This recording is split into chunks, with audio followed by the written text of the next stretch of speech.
ध्यान रखना, शिक्षण अधिगम एक प्रक्रिया होती है। शिक्षण अधिगम एक प्रक्रिया होती है जिसका प्रयोग शिक्षण के कार्य क्षेत्र में किया जाता है। ठीक है, शिक्षण अधिगम एक प्रक्रिया होती है जो शिक्षण के क्षेत्र में इसका प्रयोग किया जाता है। अब देखो इधर सबसे पहले बात करते हैं अपन शिक्षण की। सबसे पहले बात करेंगे शिक्षण फिर अधिगम। ठीक है, तो अपन दोनों को अलग अलग विभाजित करके अलग अलग पार्टों में पढ़ेंगे। ठीक है, इंपॉर्टेंट है, क्वेश्चन आते हैं, हर बार आते हैं, इस बार भी आएंगे। ठीक है, तो देखो इधर सबसे पहले बात करता हूँ मैं शिक्षण की। सबसे पहले बात करते हैं अपन शिक्षण की। सबसे पहले शिक्षण की बात करते हैं। आवाज सभी को आ रही है ना? बढ़िया।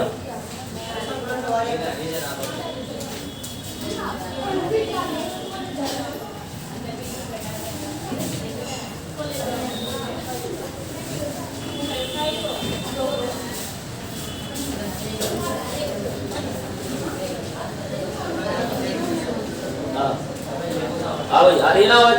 ठीक है, हाँ देखो इधर तो शिक्षण की बात करते हैं। सबसे पहले किसकी बात करेंगे? शिक्षण। तो देखो शिक्षण होता है, शिक्षण की बात करें तो शिक्षण वह प्रक्रिया है, ध्यान रखना, शिक्षण वह प्रक्रिया है, समझना बात, वह प्रक्रिया है जिसमें, देखो शिक्षण वह प्रक्रिया है जिसमें एक व्यक्ति जो क्या होता है? अध्यापक माने, जिसको क्या मान सकते हैं? अध्यापक। एक व्यक्ति जो परिपक्व होता है, जो क्या होता है? परिपक्व व्यक्ति। एक परिपक्व व्यक्ति कह सकते हैं या एक अध्यापक कह सकते हैं या अपने विषय का ज्ञाता जो होता है वो कह सकते हैं। तो एक परिपक्व व्यक्ति जो होता है वो दूसरे अपरिपक्व व्यक्ति को या दूसरे व्यक्ति या बालक को, जैसे ये अध्यापक जो है, एक परिपक्व व्यक्ति कौन है? अध्यापक। ये अध्यापक किसको? बालक को। किसको? बालक को। अब देखो यह अपरिपक्व व्यक्ति को, तो अध्यापक किसको भाई? बालक को। ध्यान रखना, अध्यापक के द्वारा बालकों को या बालकों के समूह को, ठीक है, एक बालक का बालकों का समूह, जब और बालकों की बात करते हैं बालकों के समूह, ठीक है, तो इनको अपने अनुभव के द्वारा जो प्राप्त जो ज्ञान है, ठीक है, अपने ज्ञान अभिवृत्तियों कौशलों का संचरण करना, अपने ज्ञान अभिवृत्तियों और कौशलों का संचरण करने की प्रक्रिया क्या कहलाएगी? शिक्षण। ठीक है, अब देखो इधर, जैसे इस व्यक्ति की में स्वयं का क्या ग्रहण किया गया ज्ञान है, इस व्यक्ति ने स्वयं में क्या किया? ज्ञान ग्रहण किया। ठीक है, कोई कौशल है जिसका जानता है कौशल के बारे में, ठीक है, किसी कौशल किसी कार्य के बारे में जानता है, पारंगत है। देखो जैसे आप किसी को सिखा रहे हो, आप क्या कर रहे हो? किसी को सिखा रहे हो, तो यहाँ पर सिखाने की सिखा कौन रहा है और सीख कौन रहा है? ठीक है, आगे यहाँ तक बात समझ, अब समझना। तो अध्यापक जो होता है, अब अध्यापक अपने ग्रहण किए हुए ज्ञान का, कौशल का और किसी कार्य का जो प्रगतिशील कार्य होता है, देखो किसी के द्वारा अपन को कार्य सिखाया जाता है, हम हमारे ज्ञान का संचरण करते हैं। ठीक है, अध्यापक सीखे हुए ज्ञान को बच्चों को सिखाता है, बालकों को सिखाता है। तो इस प्रकार वह प्रक्रिया जिसमें एक अध्यापक के द्वारा बालकों में अपने ज्ञान अभिवृद्धि कौशलों का क्या किया जाता है? संचरण किया जाता है। क्या किया जाता है? संचरण। तो इस प्रकार ज्ञान के संचरण की जो प्रक्रिया है वो क्या कहलाएगी? शिक्षण। क्या कहलाएगी भाई? वो शिक्षण। अब देखो एक बात और, शिक्षण की अपन बात करें तो जो शिक्षण होता है, शिक्षण में क्या किया जाता है? सिखाया जाता है। शिक्षण में क्या किया जाता है? सिखाया जाता है। तो सिखाने की प्रक्रिया किसे कहेंगे? शिक्षण, यानी जिसमें सिखाया जाता है। बालकों को क्या किया जाता है भाई? सिखाया जाता है। तो शिक्षण सिखाने की प्रक्रिया है। शिक्षण किसकी प्रक्रिया है? सिखाने की प्रक्रिया। शिक्षण सिखाने की प्रक्रिया है, ठीक है, तो सिखाने की प्रक्रिया शिक्षण है। ठीक है, और इसके बाद में अपन बात करें, देखो अरे इधर देखो, अभी बढ़िया अवस्थित इसमें पढ़ाई नहीं पढ़ते, इधर समझ लो इसको एक बार। तो सिखाने की प्रक्रिया क्या है? शिक्षण है। अब सिखाने के लिए जो व्यक्ति सिखा रहा है वो क्या है? अध्यापक। अरे जो शिक्षक या सिखाने वाला कौन है? शिक्षक। और ग्रहण करने वाला, सीखने का वाला कौन है? शिक्षार्थी। और शिक्षार्थी जो करता है वो होता है अधिगम। वो क्या होता है भाई? अधिगम। तो देखना इधर, अब अधिगम की मैं बात करूं तो अधिगम जो होता है वो होता है सीखने की प्रक्रिया। अधिगम क्या है? अधिगम सीखने की प्रक्रिया है। अधिगम के द्वारा प्राप्त ज्ञान को ग्रहण किया जाता है। जो ये ज्ञान का, इसको किसने ग्रहण किया? बालक ने। तो ग्रहण यानी संचरण की प्रक्रिया, संचरण की प्रक्रिया तो क्या है? शिक्षण। ज्ञान के संचरण की प्रक्रिया क्या है? शिक्षण। लेकिन ग्रहण करने की प्रक्रिया क्या है? अधिगम। ग्रहण करने की या सीखने की प्रक्रिया, ठीक है, देखो सिखाने की प्रक्रिया जो होती है वो क्या है? शिक्षण। लेकिन सीखने की प्रक्रिया कौन सी है? इन दोनों में समझ में डिफरेंस।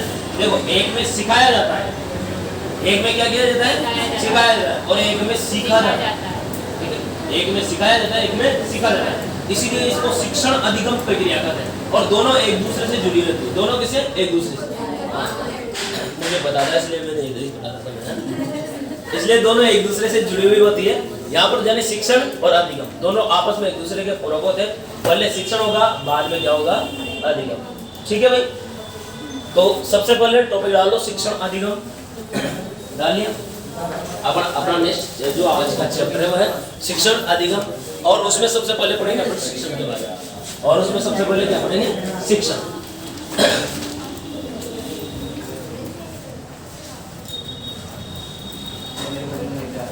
शिक्षण अधिगम में सबसे पहले शिक्षण।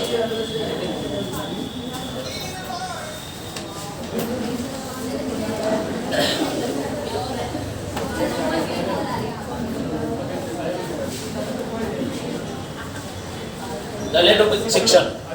टॉपिक डाल दो भाई शिक्षण।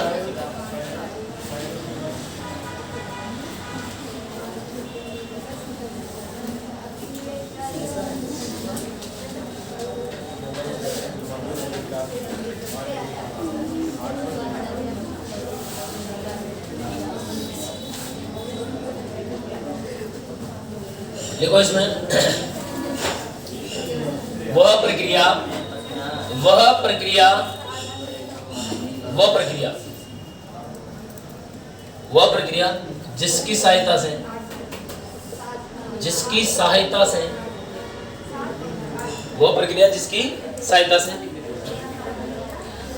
जिसकी सहायता से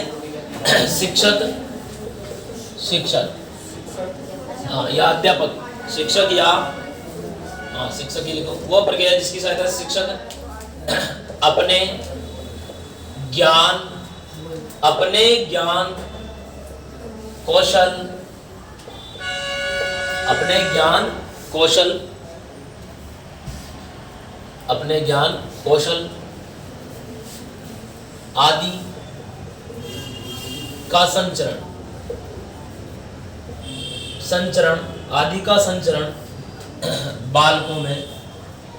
आदि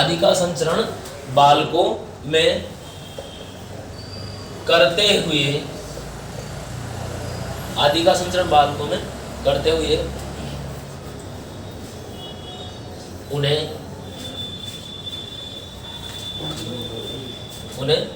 सिखाता है।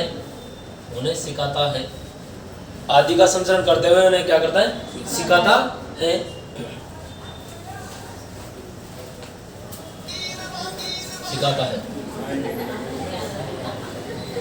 ठीक है, तो वो प्रक्रिया जिसकी सहायता से शिक्षक अपने ज्ञान कौशल आदि का संचरण बालकों में करते हुए उन्हें सिखाता है। ठीक है, यानी उसको ज्ञान कौशल आदि का संचरण किसमें कर रहा है? वो बालकों में। और उन्हें करते हुए उन्हें क्या करता है? सिखाता है। ठीक है, आगे बात समझिए। यानी सिखाता है, ध्यान रखना इस बात को, सिखाने की प्रक्रिया शिक्षण होती है। ठीक है, हाँ आगे लिखो। सिखाता है इस प्रकार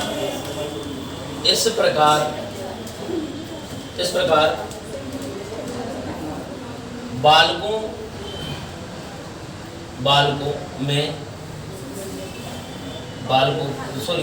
को नया ज्ञान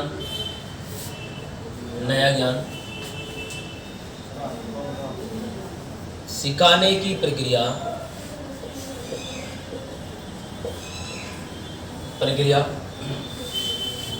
शिक्षण कहलाती है।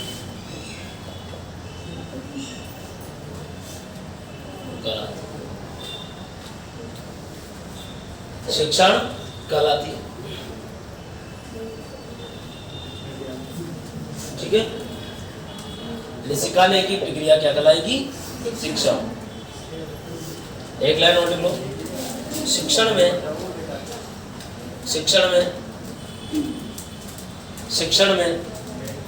अध्यापक शिक्षण में अध्यापक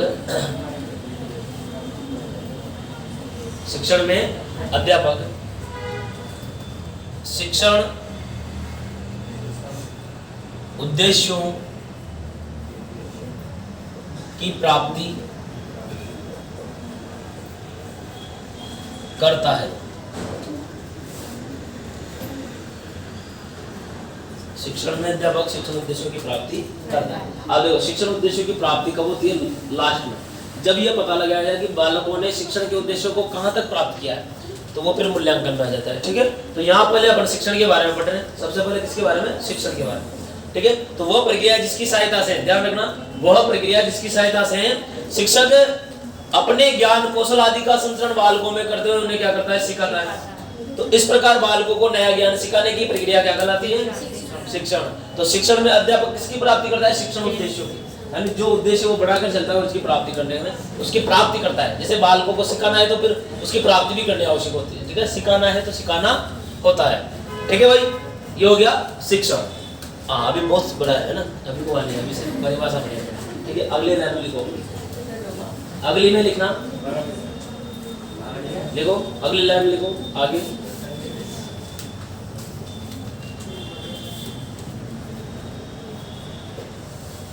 एक लाइन और लिख लो, शिक्षण वह प्रक्रिया है, शिक्षण वह प्रक्रिया है जिसके द्वारा बालकों के शिक्षण वो प्रक्रिया है जिसके द्वारा बालकों के व्यवहार में भी परिवर्तन लाया जाता है। बालकों के व्यवहार में भी परिवर्तन लाया जाता है। बालकों के व्यवहार में भी परिवर्तन लाया जाता है। शिक्षण वो प्रक्रिया है जिससे बालकों के व्यवहार में भी परिवर्तन लाया जाता है। ठीक है, हाँ, मैं इधर जाके सोच रहा था, मैं इधर सारा उसमें तो लाइट है। ठीक है, आगे बात समझे, व्यवहार में भी परिवर्तन होता है। देखो, जो बालक पहले, अब सीखने से व्यवहार बदलता है। अपन जानते हैं किसी बालक को अपन जो व्यवहार सिखाते हैं वो सीखता है। तो सीखने से सिखाने पर क्या होता है? सीखना होता है। पहले सिखाया जाता है, बालक क्या करता है, फिर सीखता है। तो सीखने से व्यवहार में भी क्या होता है? परिवर्तन। ठीक है, अब इसके बाद लिखिए परिभाषा अलग, और परिभाषा लिखेंगे इसकी, अन्य परिभाषाएं, ये सामान्य परिभाषा मानेंगे इसकी। ठीक है, इसके बाद अन्य परिभाषाएं शिक्षण की। सबसे पहले लिखो बर्टन ने क्या कहा था? बर्टन की परिभाषा ना, बर्टन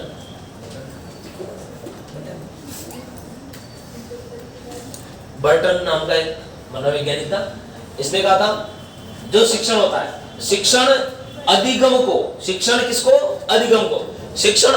को अभिप्रेरित व मार्गदर्शित करने वाली प्रक्रिया। तो शिक्षण जो होता है, शिक्षण किसको? अधिगम को। शिक्षण अधिगम को अभिप्रेरित व मार्गदर्शित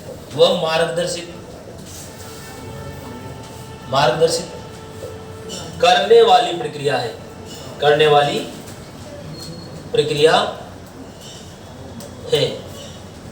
ठीक है, शिक्षण अधिगम को अभिप्रेरित व मार्गदर्शित करने वाली प्रक्रिया है। ये कहा था बर्टन ने। किसने कहा था? बर्टन। लिख लो इसको।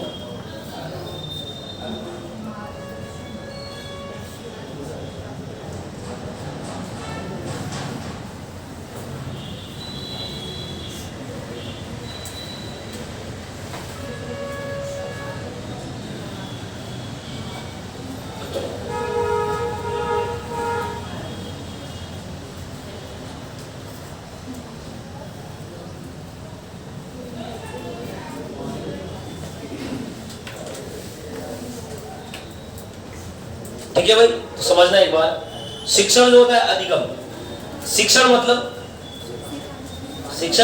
सिखाना, और अधिगम मतलब सीखना। तो देखो, सिखाने और सीखने की प्रक्रिया है ये। तो कैसे? कि शिक्षण अधिगम को अभिप्रेरित करना। देखो, शिक्षण जो होता है, जब अध्यापक बालकों को सिखाता है, अध्यापक क्या करता है, बालकों को सिखाता है। तो अधिगम यानी बालकों के द्वारा सीखना, ठीक है, सिखाना और सीखना। तो वहां पर जब शिक्षण के द्वारा अधिगम यानी किसकी सीखने की प्रक्रिया ना,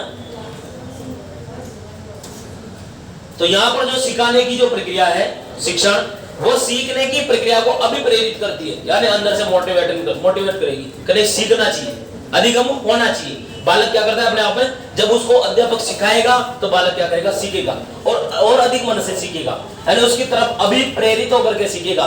तो वो अभिप्रेरित, वो मार्गदर्शित, यानी सही डायरेक्शन, सही दिशा मिलना, सही मार्गदर्शन होना, ठीक है, बालक का सही मार्गदर्शन भी होता है।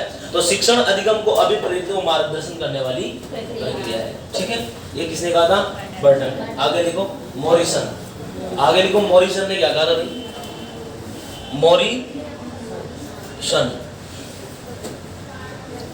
मॉरिसन देखो, देखो मॉरिसन में लिखना शिक्षण वह प्रक्रिया है, शिक्षण वह प्रक्रिया है जिसमें अधिक परिपक्व व्यक्ति, शिक्षण वह प्रक्रिया है जिसमें अधिक परिपक्व व्यक्ति, कम परिपक्व व्यक्ति को सीखने व सिखाने में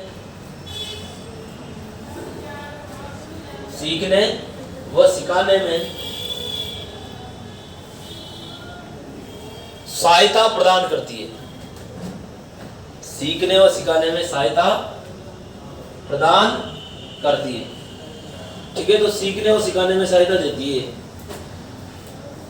आगे लिखो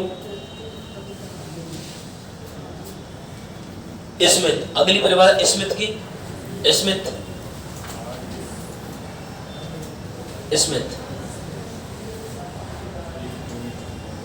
की परिभाषा दिख रहा है ना, स्मिथ।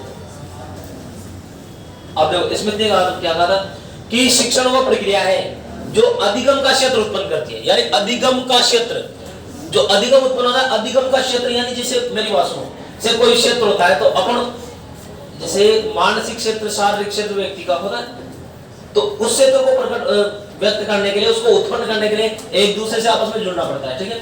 जैसे व्यवहारिक क्षेत्र उत्पन्न होता है, व्यवहार में व्यक्ति का व्यवहार आते हैं तो व्यवहारिक गुण आ जाते हैं उसमें सारे, ठीक है। तो उसी प्रकार से जैसे मानसिक क्षेत्र होता है तो उसमें संवेग आते हैं, सभी संवेग आते हैं, मानसिक स्थिति आती है। तो इस प्रकार देखो मानसिक क्षेत्र में व्यक्ति के संवेग, मानसिक गुण सभी आ जाते हैं। तो उसी प्रकार से अधिगम का जो क्षेत्र होता है, अधिगम का क्षेत्र यानी सीखने की जो प्रक्रिया होती है, बालक जिस प्रक्रिया के द्वारा सीखता है, तो कब सीखेगा, जब किसी के द्वारा सिखाया जाएगा। तो सिखाने की प्रक्रिया कौन है, शिक्षण, ठीक है। तो इसमें क्या कहा था कि शिक्षण जो होती है वो अधिगम का क्षेत्र उत्पन्न करती है, यानी सिखाने की जो प्रक्रिया है वो सीखने का क्षेत्र उत्पन्न करती है, ठीक है। देखो इसको देख लो, शिक्षण वह प्रक्रिया है, शिक्षण वह प्रक्रिया है जो शिक्षण वह प्रक्रिया है जो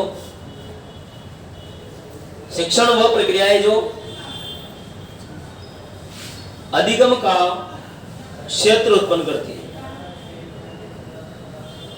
शिक्षण वह प्रक्रिया है जो अधिगम का क्षेत्र, शिक्षण वह प्रक्रिया है जो अधिगम का क्षेत्र उत्पन्न करती है। किसका क्षेत्र उत्पन्न करती है, अधिगम का, ठीक है, अधिगम का क्षेत्र उत्पन्न करती है। इसके बाद देखो आगे, ठीक है, 3 परिभाषा ये होगी, एक चौथी परिभाषा और है ना। देखो चौथी परिभाषा दिख रही है ना यहाँ से सबको, यह डंकन की परिभाषा, डंकन है ना, हाँ, इसका हम तो इसका पूरा हम्प एवं डंकन, ठीक है, डंकन की परिभाषा। इसने कहा था कि शिक्षण जो होती है 4 चरणों वाली प्रक्रिया है। शिक्षण कितने चरणों वाली, 4। शिक्षण 4 चरणों वाली प्रक्रिया है। शिक्षण जिसमें योजना, निर्देशन, मापन और मूल्यांकन, ठीक है, तो हम पे अवलंबन ने क्या कहा था कि शिक्षण 4 चरणों वाली प्रक्रिया है। कितने चरणों वाली? 4, जिसमें योजना, निर्देशन, मापन और मूल्यांकन, ये चारों पद समाहित है। ठीक है, अब समझना इसको, चारों पदों। देखो इसने क्या कहा था भाई कि सबसे पहले शिक्षण की क्या बनती है? योजना। सबसे पहले क्या बनाना आवश्यक होता है? योजना के आधार पर आप क्या करोगे? शिक्षण करोगे। ठीक है, तो योजना, उसके बाद उसका क्या करना आवश्यक होता है? निर्देशन, सही निर्देश देना। जैसे कभी कभी शिक्षण कार्य सही नहीं होता तो उसके लिए निर्देश दिए जाते हैं कि शिक्षण कार्य में इस प्रकार से परिवर्तन किया जाए, इस प्रकार से नई चीजें जोड़ी जाए, वो होता है निर्देश देना। क्या होता है वह? निर्देश। तो शिक्षण क्या, फिर क्या होता है? निर्देशन। उसके बाद में समय समय पर शिक्षण कार्य का परीक्षण करना। समय समय पर शिक्षण कार्य का क्या करना? परीक्षण। और परीक्षण कैसे होता है? शॉर्ट आकलन टाइप में, जैसे असेसमेंट करते हैं ना, परीक्षण करते हैं, टेस्ट लेना, वो होता है उसका मापन। वो क्या होता है? मापन। और जब सभी प्रकार से शिक्षण के सभी बिंदु, सभी पक्षों का निर्णय लेना, मूल्यांकन करना, सभी पक्षों के बारे में जानकारी प्रदान करना, सभी पक्षों से संबंधित जानकारी ग्रहण करना। ठीक है, वो होता है उसका मूल्यांकन। ठीक है, तो मूल्यांकन जो मापन होता है वो मूल्यांकन में ही समाहित होता है। ठीक है, तो हम पे अवलंबन ने क्या कहा था कि शिक्षण 4 चरणों वाली प्रक्रिया है। ठीक है, ये हो गया अपने शिक्षण के परिभाषाओं के बारे में। अब देखो इसके बाद में तुम्हें इसमें पहले शिक्षा का जो एक टॉपिक है अपना, वो भी साथ में बढ़ा देता हूँ, है ना। शिक्षा के बारे में भी तुम्हें जानकारी होनी चाहिए, शिक्षा क्या होती है। ठीक है भाई, तो अब इसके बाद में आप टॉपिक डालो इसी में, शिक्षण में, शिक्षा, एजुकेशन, शिक्षा या एजुकेशन।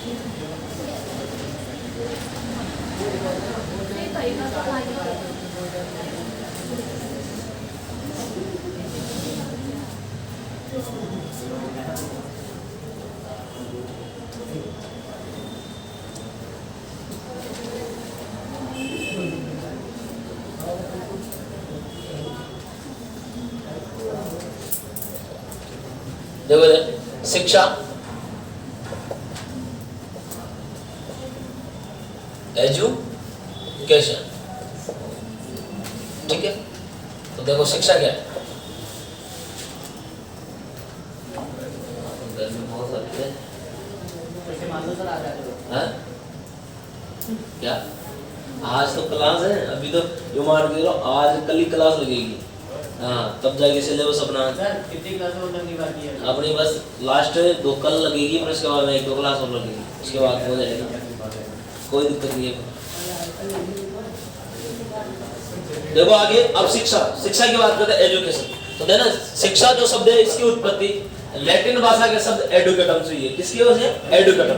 ध्यान रखना, शिक्षा एजुकेशन शब्द की उत्पत्ति लैटिन भाषा के शब्द एडुकेटम से हुई है। एडुकेटम, ठीक है, एडुकेटम से हुई है। और एडुकेटम जो शब्द है इसका अर्थ होता है अंदर से बाहर निकालना। इसका शब्द क्या होता है? अर्थ अंदर से बाहर निकालना। ठीक है, अब समझो, अंदर से बाहर निकाल, यानी शिक्षा रूपी जो ज्ञान होता है, शिक्षा रूपी जो ज्ञान है उसको व्यक्ति क्या करता है? उसके अंदर समाहित है, उसको व्यक्ति किसके द्वारा अंदर से क्या निकालता है? बाहर। तो एडुकेटम जो है वो क्या है? एजुकेशन, शिक्षा है वो चीज है जहां पर व्यक्ति के स्वयं में अंतर्निहित ज्ञान को बाहर निकाला जाता है। व्यक्ति के अंतर्निहित ज्ञान को बाहर निकाला जाता है। व्यक्ति ने जो सीखा है उसको वो बाहर निकालता है। व्यक्ति के द्वारा सीखा किस प्रकार से गया है, उसने उस प्रकार कितना ग्रहण किया है, उसको किस प्रकार प्रकट करना है, वही क्या है? उसकी शिक्षा है। ठीक है, यानी ग्रहण किए गए ज्ञान को ही क्या कहा जाता है? शिक्षा। ठीक है, तो सबसे पहले एजुकेशन में लिखो, शिक्षा में। हाँ, देखो इसमें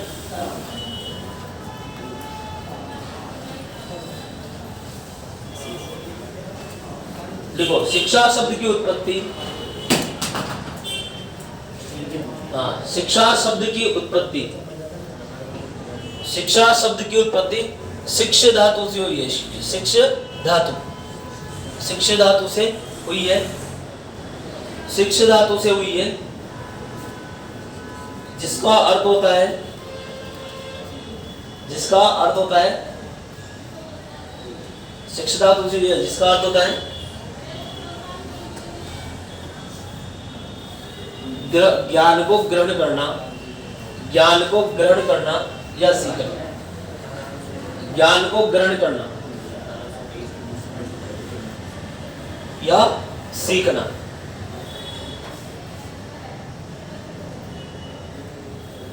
ठीक है, आगे लिखो अगली लाइन में लिखो अंग्रेजी शब्द एजुकेशन, अंग्रेजी शब्द एजुकेशन, अंग्रेजी शब्द एजुकेशन, अंग्रेजी शब्द एजुकेशन,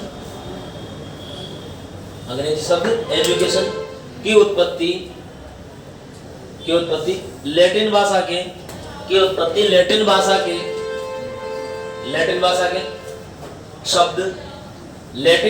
शब्द एडुकेटम से हुई है। लैटिन भाषा के शब्द किससे? एडुकेटम से हुई है, जिसका अर्थ होता है अंदर से बाहर निकालना, जिसका अर्थ होता है अंदर से बाहर निकालना।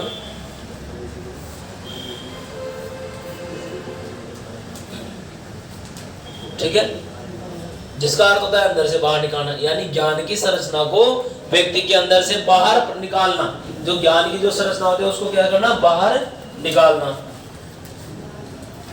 ठीक है, अब इसके बाद अगले लाइन में लिखो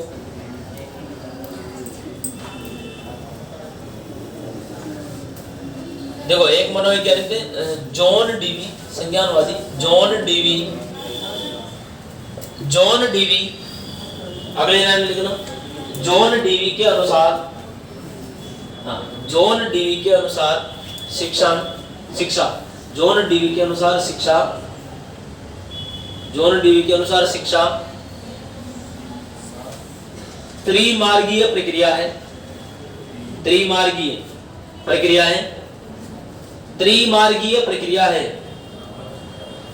शिक्षा त्रिमार्गीय प्रक्रिया है। शिक्षा त्रिमार्गीय प्रक्रिया है। जॉन डीवी के अनुसार शिक्षा त्रिमार्गीय प्रक्रिया है। लिख लिया? इसके 3 अंग होते हैं। इसके 3 अंग होते हैं। शिक्षक, शिक्षार्थी और पाठ्यक्रम। शिक्षक, शिक्षार्थी और पाठ्यक्रम। 3 अंग होते हैं। शिक्षक, शिक्षार्थी और पाठ्यक्रम। ठीक है, ये किसने कहा था? John Dewey. फिर आगे लिखो अगले लाइन में जॉन डीवी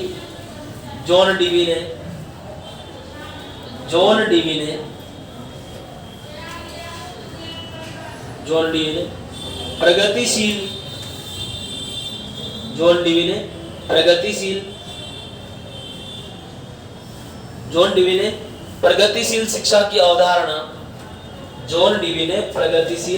शिक्षा की अवधारणा दी। जॉन डीवी ने कौन सी शिक्षा की?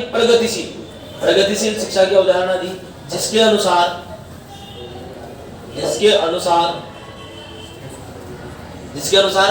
बालक एक सक्रिय विद्यार्थी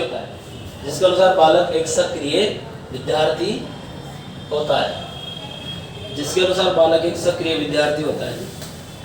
जॉन डीवी ने इसकी प्रगतिशील शिक्षा की अवधारणा। ठीक है, एक और लाइन लिखो जॉन डीवी प्रथम शिक्षाविद थे। जॉन डीवी प्रथम शिक्षाविद यानी शिक्षा ज्ञाता या शिक्षा शास्त्री थे। ठीक है, प्रथम शिक्षाविद थे, वो प्रथम विद्वान थे। ठीक है, शिक्षा के विद्वान। तो जॉन डीवी वो प्रथम विद्वान थे जिन्होंने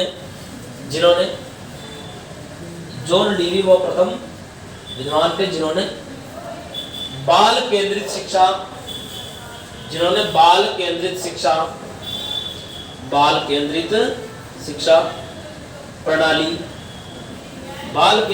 प्रणाली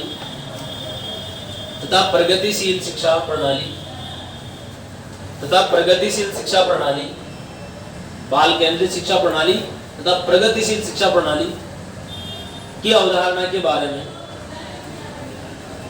की अवधारणा के बारे में बताया। ठीक है,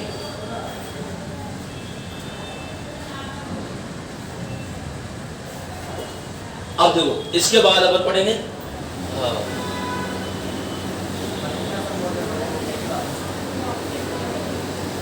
अब आएगी नहीं आएगी?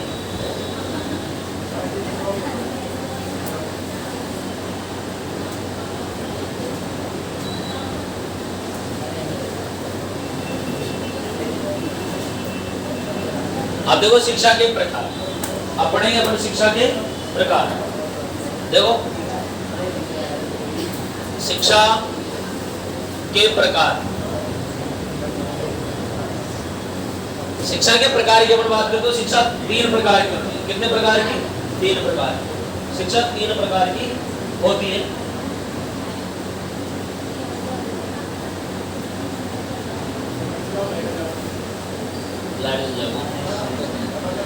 शिक्षा के 3 प्रकार है। तो सबसे पहले शिक्षा का प्रकार जो कहते हैं औपचारिक। कौन सा? औपचारिक, औपचारिक शिक्षा। दूसरी होती है अनौपचारिक शिक्षा।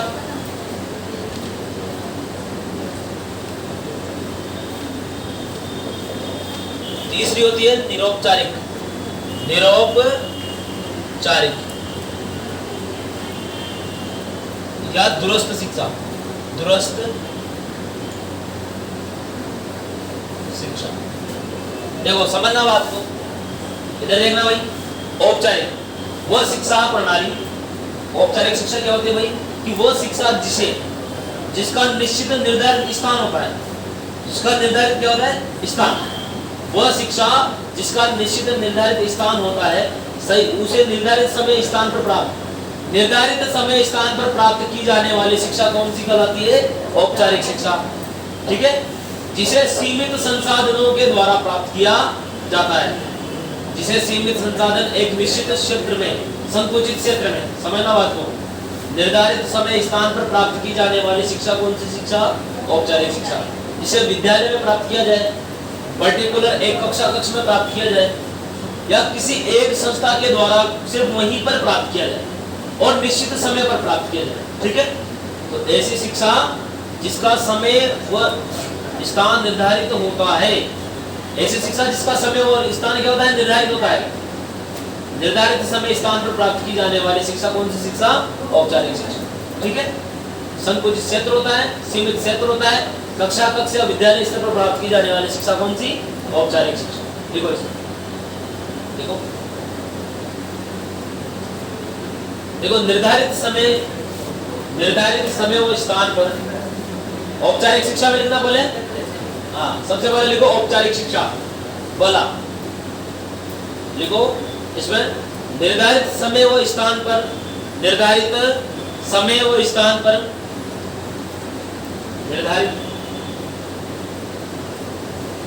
निर्धारित समय व स्थान पर प्राप्त की जाने वाली शिक्षा, निर्धारित समय स्थान पर प्राप्त की जाने वाली शिक्षा, निर्धारित समय स्थान पर प्राप्त की जाने वाली शिक्षा औपचारिक शिक्षा कहलाती है। औपचारिक शिक्षा कहलाती है, औपचारिक शिक्षा कहलाती है। देखो निर्धारित समय स्थान पर प्राप्त की जाने वाली शिक्षा औपचारिक शिक्षा कहलाती है। फिर अगले लाइन लिखो, औपचारिक शिक्षा में, औपचारिक शिक्षा में, औपचारिक शिक्षा में, औपचारिक शिक्षा में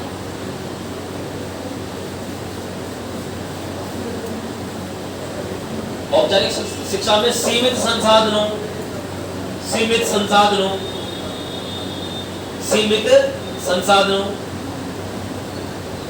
सीमित संसाधनों व संकुचित, औपचारिक शिक्षा को सीमित संसाधनों व संकुचित क्षेत्र, औपचारिक शिक्षा को सीमित संसाधनों व संकुचित क्षेत्र से प्राप्त किया जाता है। ठीक है, सीमित संसाधन यानी जिसको आप सीमित होंगे संसाधन, क्षेत्र क्या होगा? छोटा होगा, संकुचित क्षेत्र। ठीक है, प्राप्त किया जाता है। यानी ऐसी शिक्षा जिसका समय और स्थान क्या नहीं होता? निर्धारित, ठीक है, जिसका समय स्थान निर्धारित नहीं होता। देखो होता है, इसका होता है औपचारिक का होता है। मैंने क्या लिखा है? निर्धारित होता है, ये लिखा है ना। हाँ, तो ध्यान रखना, निर्धारित होता है तो कौन सी शिक्षा? औपचारिक। जैसे अब मेरी बात सुनो, विद्यालय या कक्षा कक्ष में प्राप्त की जाने वाली शिक्षा कौन सी रहेगी? औपचारिक। तो लिख लो नीचे, जैसे कक्षा कक्ष या विद्यालय स्तर पर, कक्षा कक्ष या विद्यालय स्तर पर, कक्षा कक्ष या विद्यालय स्तर पर प्राप्त की जाने वाली शिक्षा, कक्षा कक्ष या विद्यालय स्तर पर प्राप्त की जाने वाली शिक्षा, प्राप्त की जाने वाली शिक्षा औपचारिक शिक्षा कहलाती है। लिख लिया जैसे में, ठीक है, ये उदाहरण हो गया। इसे सीमित क्षेत्र कक्षा कक्ष होता है, संकुचित होता है, ठीक है, और जिसको अपन बाहरी क्षेत्रों से प्राप्त करते हैं, बाहरी वातावरण से, वो क्या होती है फिर? अनौपचारिक शिक्षा, ठीक है भाई। तो औपचारिक शिक्षा मतलब क्या होगी? निर्धारित समय स्थान पर प्राप्त की जाने वाली शिक्षा, जो संकुचित क्षेत्र में और सीमित संसाधनों की सहायता से प्राप्त होती है। अब लिखो भाई अनौपचारिक शिक्षा। हाँ, अब सबका मूड अच्छे से लगने वाला है क्योंकि हवा मिल चुकी है और अच्छा माहौल बन जाएगा ना। अब अपने आप अच्छा मूड लगेगा, टेंशन मत लो, बड़ा गर्मी की वजह से ज्यादा वाला था। अब देखो अनौपचारिक, अब थोड़ी स्पीड भी बढ़ा देनी है, मैं भी बढ़ाऊंगा तुम भी बढ़ाना, ठीक है, समझने में लिखने में समझ। अब देखो इधर अनौपचारिक शिक्षा। अनौपचारिक शिक्षा है कौन सी शिक्षा? ऐसी शिक्षा जिसका समय व स्थान निर्धारित नहीं होता, जिसका समय और स्थान निर्धारित नहीं होता, यूनिवर्सल होती है, सार्वभौमिक। इसे कहीं पर भी प्राप्त किया जा सकता है, ठीक है, चाहे अपन यहाँ पढ़े चाहे अमेरिका में जाके, ठीक है। हाँ, शिक्षा वही रहेगी, अलग अलग पैटर्न अलग हो सकता है, लेकिन सीखने का जो क्रम है, सीखने की जो प्रक्रिया है, सिखाने की जो प्रक्रिया है, वो बालक में वही रहेगी, ठीक है। हाँ, वातावरणीय कारकों का प्रभाव हो सकता है लेकिन शिक्षा तो वही है, ठीक है। बालक कहीं पर भी किसी भी स्थान पर सीख सकता है। तो अनौपचारिक शिक्षा इस प्रकार की शिक्षा जिसका कोई स्थान और समय निर्धारित नहीं होता है, इसे कहीं पर भी किसी भी बाह्य स्रोत के द्वारा, किसी भी अन्य व्यक्ति के द्वारा, वातावरण के द्वारा, पर्यावरण के द्वारा, ठीक है, किसी भी अन्य स्रोत के द्वारा सीखा जा सकता है, ठीक है। तो ये कौन सी शिक्षा?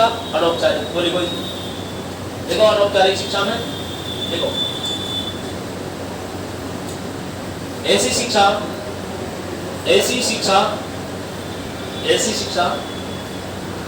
जिसका समय व स्थान, ऐसी शिक्षा जिसका समय व स्थान निर्धारित नहीं होता है, जिसका समय व स्थान निर्धारित नहीं होता है, ऐसी शिक्षा जिसका समय व स्थान निर्धारित नहीं होता है, तथा जिसका क्षेत्र व्यापक होता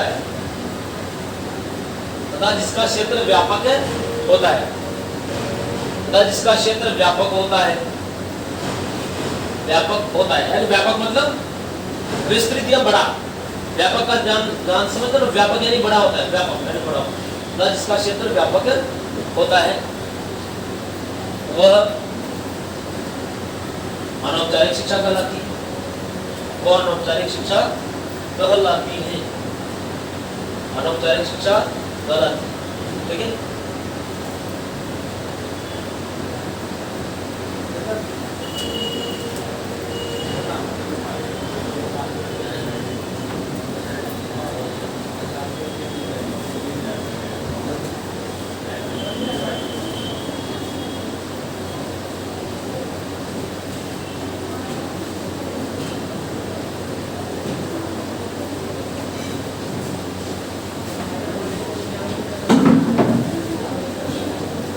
देखो अब अपन बात कर रहे थे अनौपचारिक शिक्षा, ठीक है। अनौपचारिक शिक्षा कंप्लीट हो चुकी है। अब इसके बाद में आती है अनौपचारिक के बाद निरौपचारिक शिक्षा। चलो उसमें एक लाइन और लिख लो, अनौपचारिक में एक लाइन और लिखो, अनौपचारिक में एक लाइन और लिख लो। आगे देखो, इस प्रकार की शिक्षा को बाह्य कारकों इस प्रकार की शिक्षा को बाह्य कारकों या बाह्य स्रोतों बाह्य कारकों बाह्य स्रोतों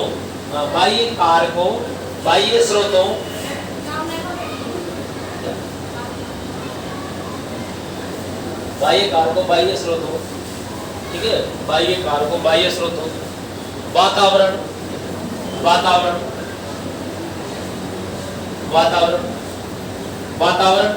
या अन्य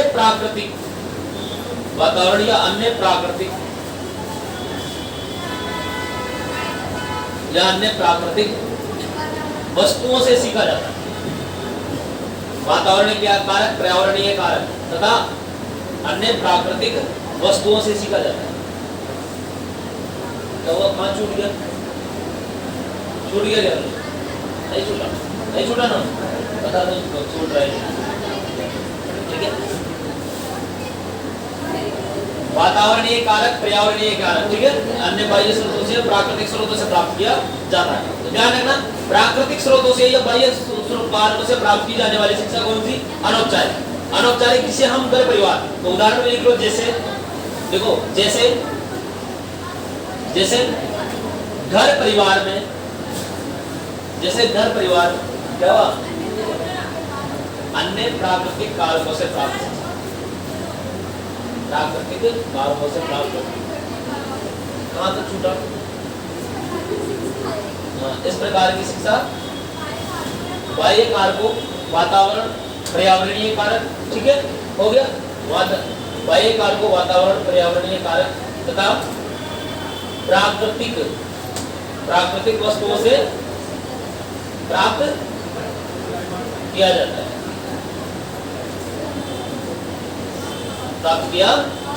ठीक है। हाँ, अभी इधर पढ़ेंगे अपन, है ना। आज को घुमा दीजिए, ये थोड़ा इसको चलो ठीक है, कोई बात नहीं, बंद। जैसे